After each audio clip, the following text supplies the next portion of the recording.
Muy buen día, bienvenidos a Sustentabilidad 360, el podcast que gira alrededor del ámbito universitario.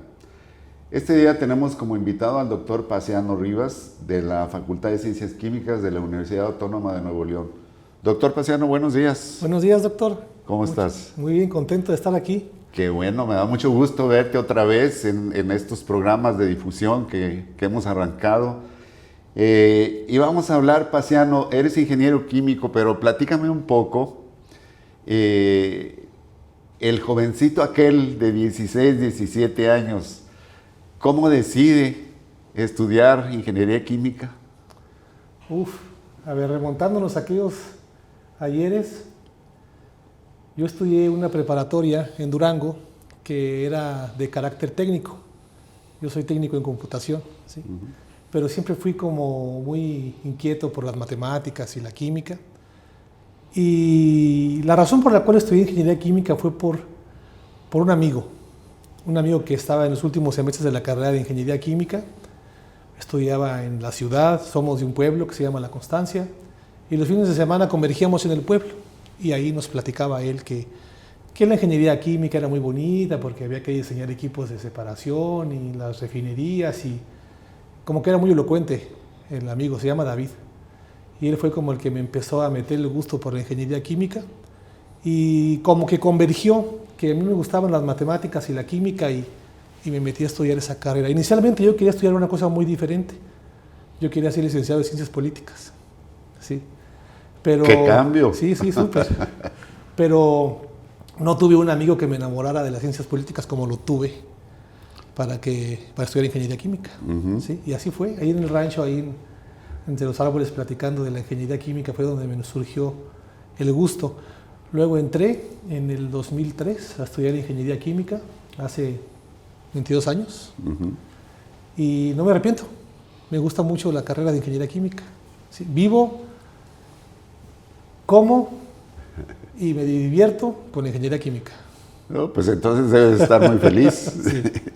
Cuando eso se da como una conjunción en la vida de una persona, generalmente se vive muy feliz, ¿no? Sí, me gusta. Muy bien, y bueno, otra parte muy importante de lo que pudo haberte sucedido cuando estabas en esos momentos, cuando terminas la carrera de ingeniería química, ¿qué pasa contigo? ¿Cuál es el futuro inmediato que se te presenta ahí? Bueno, Durango, porque yo soy de Durango, estudié la ingeniería en Durango, es un estado minero. Entonces, de las oportunidades que tiene un ingeniero químico egresando en el estado de Durango es trabajar en una mina. Y la idea no me desagradaba, pero me gustaba mucho el estudio de la ingeniería, y tenía unos profesores en la carrera que habían egresado de una escuela que era una escuela como muy dedicada a hacer investigación en procesos de ingeniería química, y ellos fueron los que me orientaron a estudiar ahí también. La escuela se llama el Tecnológico Nacional de México, Campus Celaya, y ahí estudié la maestría, orientado por profesores que me decían que era una buena escuela, que me podía desarrollar muy bien, estudiar más a fondo ingeniería química, y fue ahí donde emprendí el viaje de mi primera salida. Bueno, mi primera salida fue antes, pero mi primera salida ya formal de mi terruño fue rumbo a Guanajuato. Sí, a estudiar ingeniería química allá en el 2008 al 2014. Fueron mis estudios de posgrado. Y la pasé muy bien estudiando también. Lo recuerdo con mucho agrado en mis tiempos de estudiante. A veces quisiera regresar y tener más tiempo para hacer investigación, pero también desde mi trinchera hago otras cosas muy interesantes que creo que coadyuvan mucho al desarrollo de la ingeniería química y las cuestiones que hago de economía circular. ¿Y cuál era la especialidad en la maestría? ¿Hacia dónde se orientaba el conocimiento que tuviste y que aprendiste ahí? Bueno, la maestría es en ingeniería química, en ciencias de la ingeniería química, pero mis estudios de posgrado fueron orientados a la producción de energía renovable, específicamente producción de biometano a partir de las deyecciones ganaderas de ganado porcino y ganado vacuno. Sí, desde el punto de vista matemático desarrollé ahí unos modelos para evaluar el potencial de generación de biometano a partir de la digestión anaerobia del estiércol de las vacas lecheras con el estiércol del ganado vacuno. En conjunto estos dos estiércol hacen una muy buena mancuerna porque una vaca posee un sistema digestivo muy eficiente. Si lo que come una vaca es muy diferente a lo que come un cerdo, una vaca come mucha materia recalcitrante, entonces para poder digerirla la vaca necesita un sistema digestivo bastante eficiente. Pero en ese tránsito intestinal, pues los residuos, el estiércol, acarrea mucha biomasa microbiana, muchos microorganismos anaerobios, pero no posee la estructura donde se encuentra en el estiércol una cantidad de materia orgánica importante para que el sustrato por sí solo sea usado para la producción de biogás. Entonces, en contraste, los cerdos tienen un sistema digestivo más ineficiente que las vacas, que los rumiantes, y ellos generan un estiércol con mucha materia orgánica, pero con una menor cantidad de microorganismos. Entonces, ambos estiércoles hacen una buena mancuerna para generar biogás. Y ese fue mi estudio, que cómo encontrar las mejores condiciones operativas para que esos dos estiércoles produzcan más biogás en reactores anaerobios. Así, esa fue mi... Siendo ingeniero químico y de repente te viste enfrentado a procesos biológicos, sí, que se dan de manera natural en este par de especies de animales que me estás mencionando. Y esa incursión, ¿cómo se dio? Porque los ingenieros químicos generalmente están un poquito separados, ¿no? Sí. Cuando se trata de procesos, están separados de lo que son los procesos biológicos. Luego los aprenden sobre la marcha, pero en tu caso, ¿cómo sucedió? Pues muy fácil. Un doctor, bueno, estábamos estudiando y varios doctores presentaron sus proyectos y el doctor José Enrique Botello Álvarez presentó este proyecto y me gustó la idea de orientar la investigación a problemas más realistas. O sea, toda investigación es buena, ¿no? La ciencia básica es formidable porque ayuda a tener más conocimiento de los fenómenos naturales, pero a mí como que me gusta un poco más que mi investigación se oriente más a resolver problemas pues más cotidianos, más presentes en la sociedad, ¿no? Y ese proyecto tenía esa particularidad. Íbamos a granjas lecheras, tomábamos muestras, íbamos a grandes granjas de porcinos a recolectar cerdaza y yo veía el problema real. O sea, yo veía que había montones de estiércol ahí, grandes lagunas de estabilizadoras de divisiones ganaderas y yo veía el problema ahí. Y entonces como que me emocionaba en aquellos entonces que mi investigación pues como que se viera reflejada en un problema real, doctor. Eso me gustaba mucho. Sí. Y pues fue complicado porque pues, los ingenieros químicos no tenemos bases sólidas en cuestiones microbiológicas y ahí me tocó agarrar los libros, estudiar por mí mismo y a punta de regañadas, pero logré entender más o menos qué ocurre dentro de un reactor anaerobio, cómo los microorganismos de diferentes tipos conviven en una simbiosis para producir biogás y toda esa cuestión, ¿no? Sí, bueno, y hay otras cosas muy interesantes que creo que te deben haber emocionado cuando las fuiste descubriendo, porque realmente un microorganismo metido adentro de un reactor biológico, que eso significa llevar la naturaleza a un sistema controlado, tiene matemáticas, ¿no? También sí. Tiene cálculos, también tiene cosas como, pues, ver una operación dentro de un proceso, pero con un ser vivo, sí. Que también tiene su comportamiento, también tiene su curva de crecimiento, también tiene una serie de cosas, ¿no? Eso ¿qué me cuentas? Esa conjunción de información de dos áreas tan importantes. Bueno, un microorganismo es muy caprichoso, ¿sí? Hace lo que quiere a veces. Es muy diferente porque en ingeniería química los procesos de transformación en reactores pues son mediados por mecanismos de reacción que uno puede relativamente estudiar de manera muy eficiente y controlar todos los procesos, condiciones de temperatura, presión. Pero un microorganismo es un ser vivo, ¿sí? Y un ser vivo está sujeto a variar su metabolismo, su funcionamiento ante muchas condiciones, ¿sí? Presencia de otros microorganismos, presencia de su alimento, de sustrato que sea diferente, presencia de diferentes condiciones operativas, y entonces es muy caprichoso, es un reto. Esos sistemas de producción de biometano es muy complicado, usted lo debe saber mucho mejor que yo, es muy complicado mantenerlos en estabilidad continua. Sí, eso es una de las grandes limitantes de esos procesos que son muy variables ante diferentes cosas. Sí, es todo un reto esto. Es un arte a veces también. Sí, sí, bueno, por eso, fíjate que hay procesos industriales como el de fabricación de cerveza que todavía hoy en día al ingeniero de la planta le llaman maestro cervecero, precisamente por eso, de que hay una buena parte que todavía parece ser un arte, ¿no? De mover todo el proceso para que las levaduras hagan la cerveza como el maestro cervecero la busca.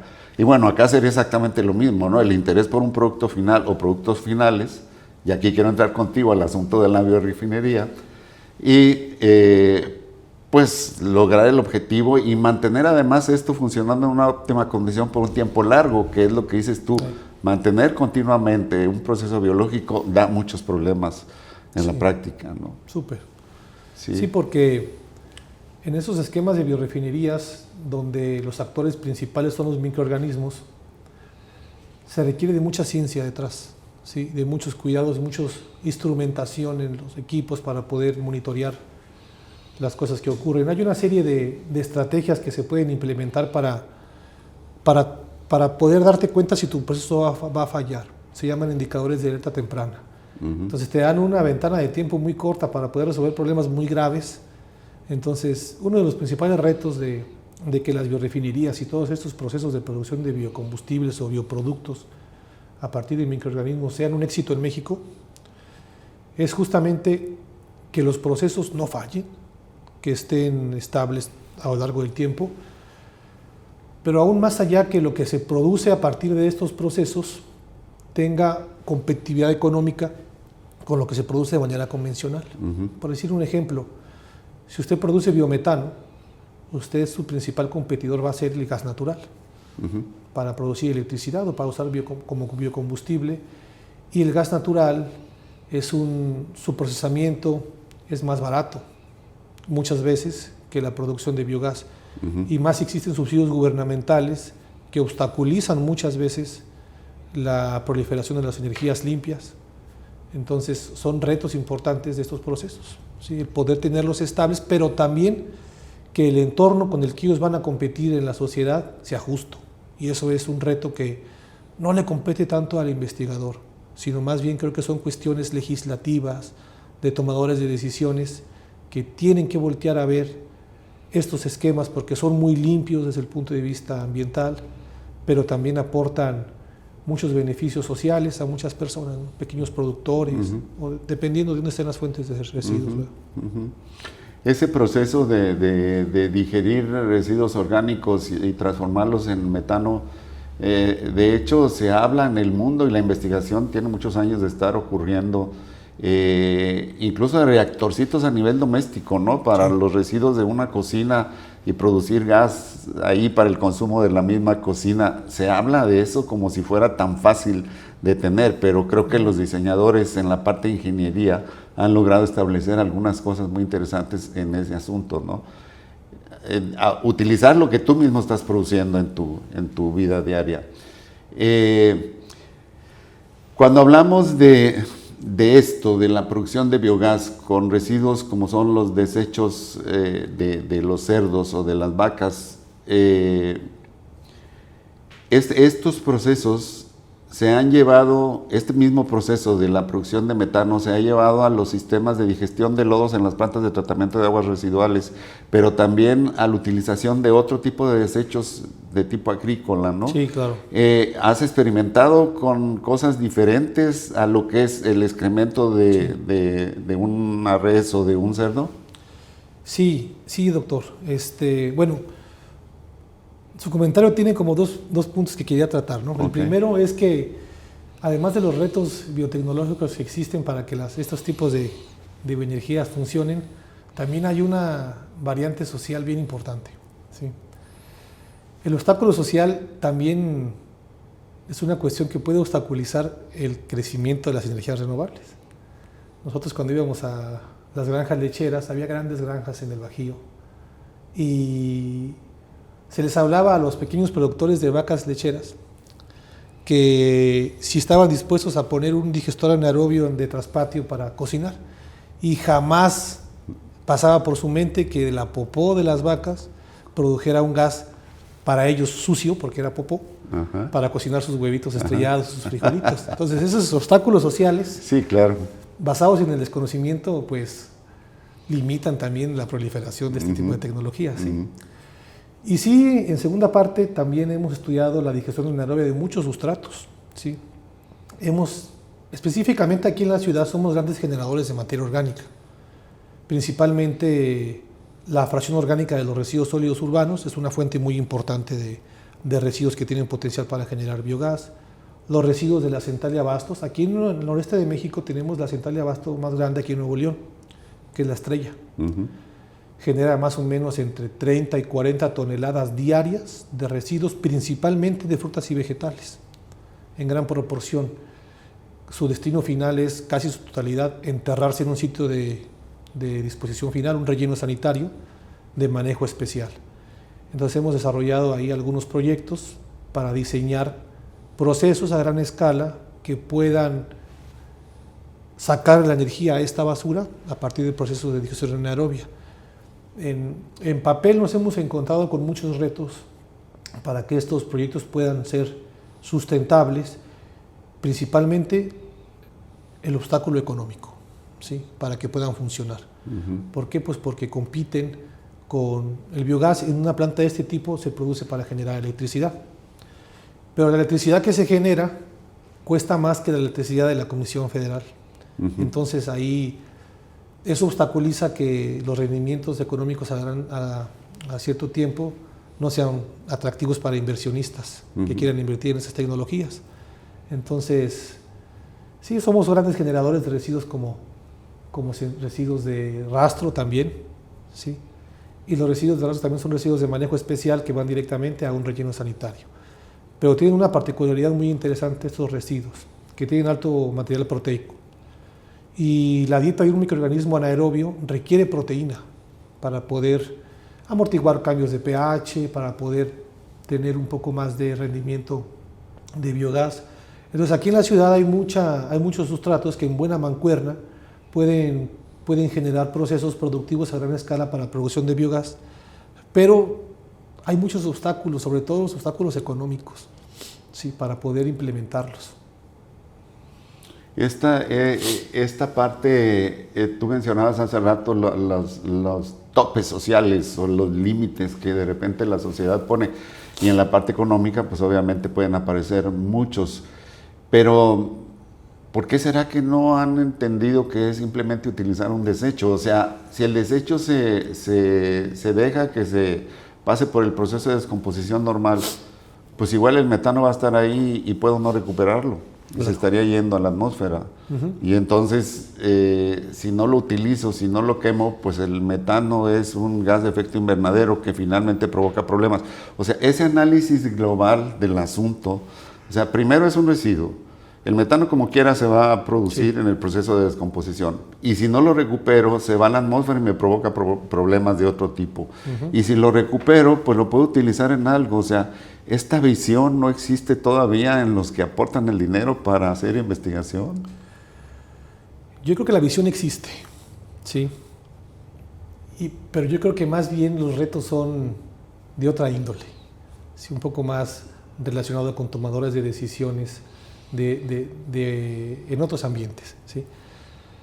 El biogás, a partir de la basura, se puede considerar como un combustible de segunda generación, porque produce energía a partir de la basura. Entonces, cuando usted tiene un proceso de producción de energía a partir de la basura, es como si matara a dos pájaros de un tiro, porque deja de mandar su basura a un relleno sanitario, lo cual disminuye costos, disminuye espacio del relleno sanitario, pero sobre todo disminuye las altas emisiones de gas de efecto invernadero. Si la materia orgánica de los rellenos sanitarios es la causante de las emisiones de metano, que es una bomba de gas de efecto invernadero.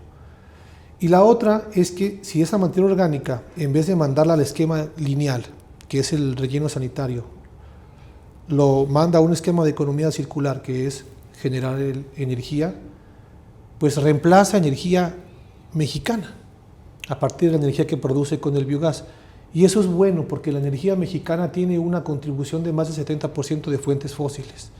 Entonces mitiga gas de efecto invernadero y disminuye la dependencia de fuentes fósiles en el uso de energía.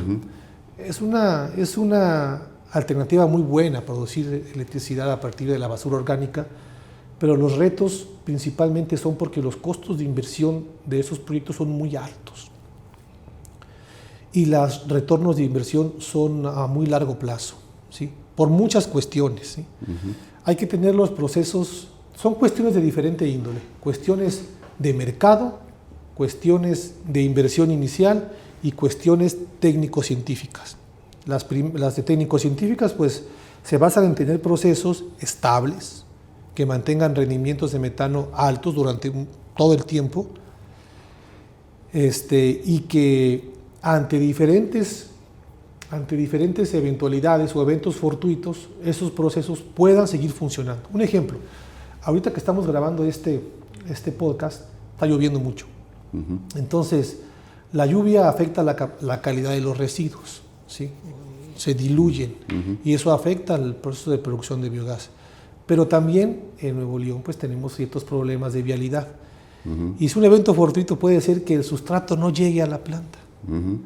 Y si el sustrato no llega a la planta, se pueden fomentar eventos de inhibición que luego para recuperar los rendimientos de metano pueden pasar varias semanas pegando en los costos. Entonces todas estas eventualidades pueden llegar a obstaculizar económicamente el proceso. Altos costos de inversión, ¿sí? La inversión comúnmente pues viene de créditos bancarios o de inversionistas o una mancuerna entre ambas, pero los retornos de inversión no son tan atractivos en estas tecnologías, según lo que nosotros hemos investigado aquí en el entorno regiomontano, por varias cuestiones, por como les digo, la alta inversión inicial, la competitividad con el precio de venta de la energía convencional, ¿sí?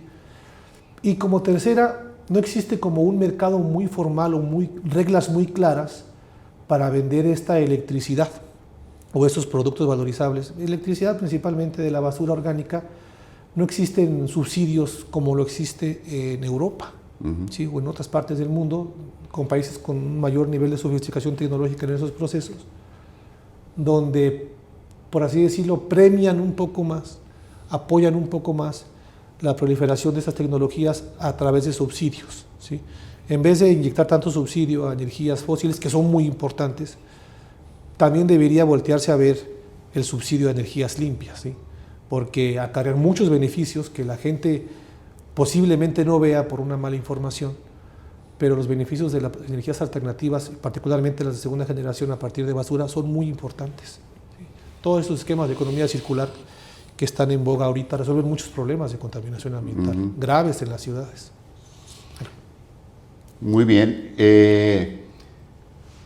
A veces no alcanza uno a comprender, pero esto de que no haya inversión en cosas que pudieran resultar tan benéficas para la sociedad, a lo mejor no en este momento, pero en el futuro.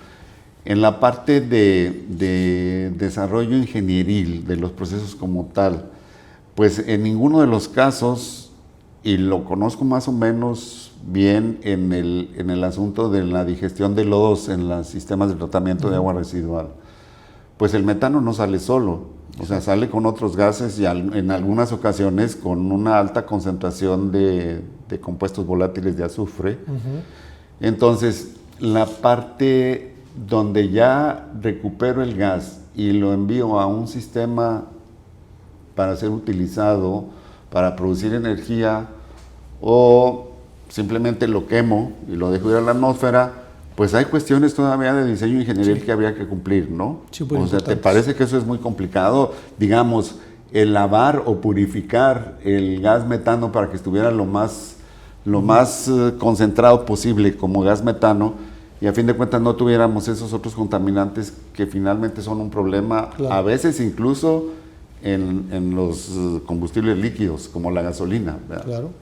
Sí, sí, en un proceso de producción de biogás, los que generan el metano, el biogás son los microorganismos, ¿no? Los organismos degradan la basura y generan un biogás que se sabe que se compone aproximadamente entre 40 y 60% en volumen de metano, más o menos lo mismo en dióxido de carbono, pero unos gases en muy pequeñita proporción, que se les conoce como gases traza. Esos gases, a pesar de tener muy baja proporción, generan muchos problemas técnicos en los sistemas de quema del biogás, ya sea en motores de combustión interna o quemarlo para reducir las emisiones de gas de efecto invernadero, porque uno de ellos es el ácido sulfídrico, como usted lo comenta. El ácido sulfídrico es este gas que huele muy feo por su contenido de azufre y corroe las partes internas metálicas de los medios de transporte o de las tuberías y pistones internos, donde se esté quemando, y hay que limpiarlo. Y hay otros compuestos también que se les conoce como siloxanos, que tienen una proporción menor en el biogás, pero que también son muy problemáticos, porque causan como incrustamiento o corrosión dentro de los sistemas. Es un reto también limpiar este biogás a través de filtros, carbón activado o algunos filtros como con empaques de hierro para disminuir las concentraciones de ácido sulfídrico, el carbón activado para disminuir las concentraciones de siloxanos. Todo eso le va añadiendo costo al proceso. ¿Sí?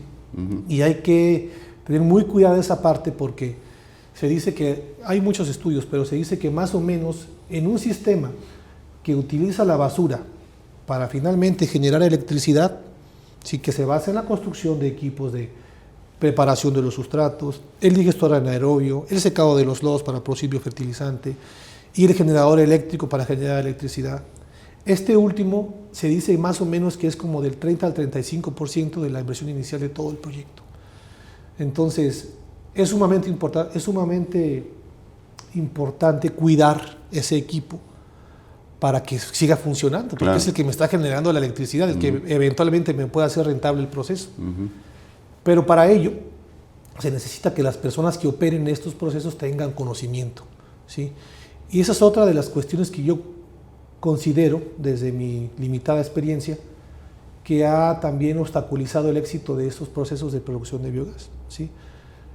Que las personas que los operan muchas veces no poseen los conocimientos adecuados para operar los procesos, ¿no? Para tomar decisiones oportunas y cuidar los filtros, ¿sí? Los lodos de las plantas de tratamiento de aguas residuales son un sustrato súper importante para la generación de metano, ¿sí? Aquí en la zona metropolitana de Monterrey tenemos grandes cantidades de lodos, ¿sí?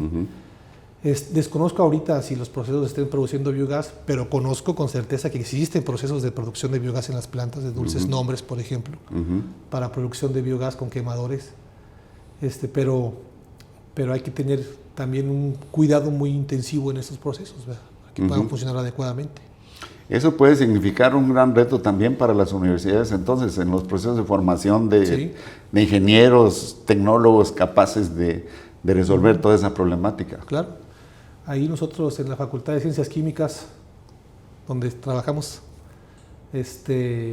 pues nos preocupamos también porque los estudiantes tengan una noción de lo que pasa afuera. Vamos a visitas industriales, somos ya muy conocidos en las plantas de tratamiento de agua residual, en el relleno sanitario, con CIMEPRODE, que están súper abiertos a colaborar siempre con nosotros, igual Red Ambiental. Tenemos convenios de colaboración donde hacemos mucho intercambio de estudiantes para que ellos conozcan los procesos. Porque pues son los que tienen que resolver el problema, doctor. Muy bien. Usted no olvide, tenemos una segunda parte de este programa platicando con el doctor Paciano Rivas y ahora incursionaremos en el tema de la economía circular. Gracias.